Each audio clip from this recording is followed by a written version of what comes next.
I got my package from TST Industries today. I got my flush mount turn signals, programmable tail light, and a cleaner fender eliminator, all going on my Ninja 400. But all my tools are in the basement, so I'm going to have to move my bike into my workspace. So to get my bike into the basement, I have to roll through the backyard, which is pretty sketchy. The back end wants to slip out a bunch, and the doorway is pretty tight since I have the Impact Tech race rails on the side, so I have to wiggle back and forth to get the bike through. But this is more convenient than walking up and down the steps to try and get my tools to where I need them and remember where I left what. I'm gonna secure the bike on the paddock stand. I should have straightened the wheel before I lifted it, but that's just not what happened today. But luckily I didn't drop the bike, so all's good. First up, I want to tackle the turn signals. Since I saw the new flush mount ones, I just have got to get rid of these. The way you can look in and see the bulb, it's just terrible. I want to avoid removing the fairings for as long as I own this bike, but to get to the turn signals, I'm going to have to remove these inner plastics around the front wheel. With the plastics removed, I now have access to the backside of the turn signals. Each signal has 3 screws that hold it to the fairing, as well as the plug that connects it to the wiring harness. Pop those out and the signal can fall right out the fairing. You can see where the 3 screws go into the turn signal housing to attach it to the fairing. And if you look on the inside of the fairing with your bulb dangling, you can follow the wire up to where it connects into the rest of the harness and get that removed. At this point, you can drop the new signal in, take a step back, and just marvel at the transformation. Now I'm gonna do a little test and look at how bright that thing is.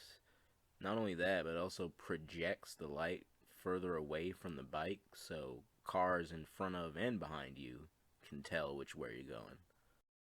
Doing a side-by-side comparison, I actually upgraded the stock bulbs in my turn signals to LEDs, and they're still not as bright as these TST flush mounts.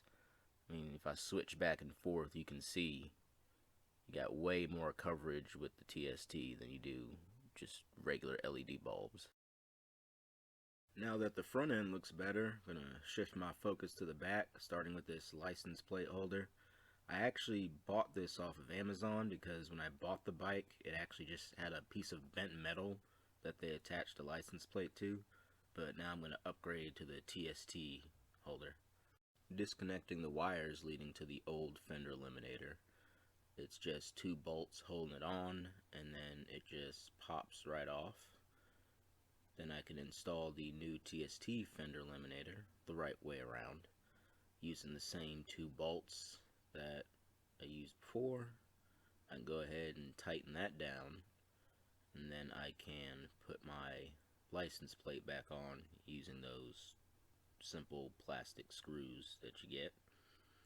Make sure it's square, take a step back, look at it from different angles, make sure it looks good.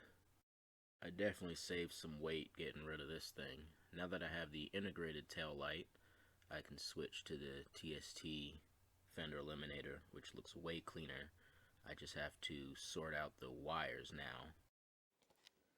So I thought it was weird that you had to remove all of these plastics to get to the frame of the back of the bike just to get the tail light out.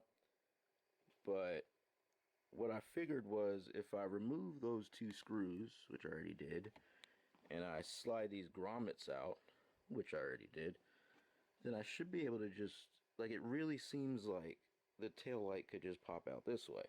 So I even put it back in, but once you get those grommets out, you have enough room to pop those over those studs, and then the tail light slides right out the back.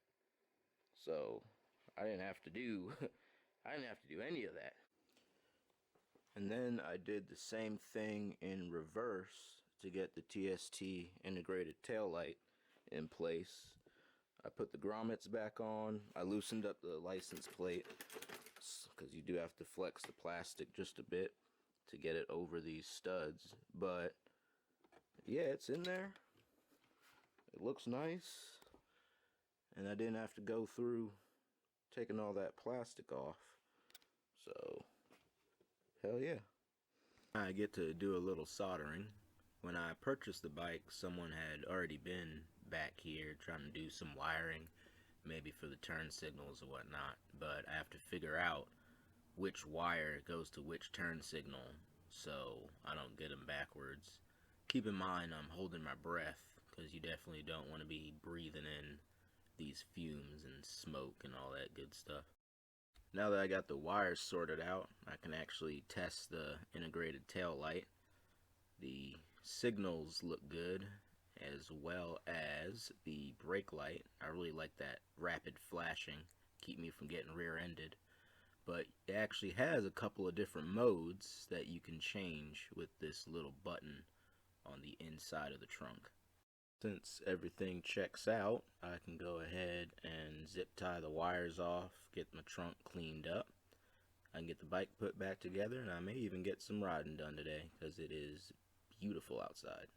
So that's the end of this install video. I've got a few ideas for some more videos in the future, but shout out to TST Industries for creating some pretty sweet products for this Ninja 400. And I will see you in the next video. Ride safe.